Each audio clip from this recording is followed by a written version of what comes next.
পথচারীকে মারধরের ঘটনায় model মনিকাকে Nigel notice.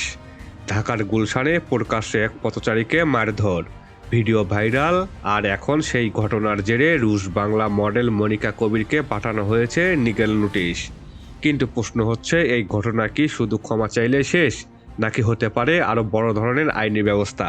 রাজধানীর গুলশানে এক পথচারীকে মারধরের অভিযোগে সামাজিক গণমাধ্যমে তুমুল আলোচনায় উঠে আসেন মডেল মনিকা কবির।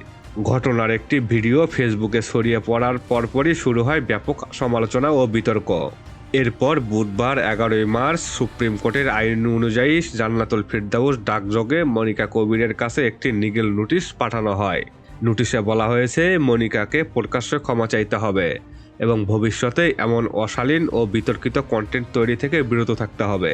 শুধু তাই নয়, ফেসবুকে ছড়িয়ে পড়া এই ভিডিও সহ সংশ্লিষ্ট সব কন্টেন্ট অবিলম্বে সরিয়ে নেওয়ার নির্দেশনা দেওয়া হয়েছে।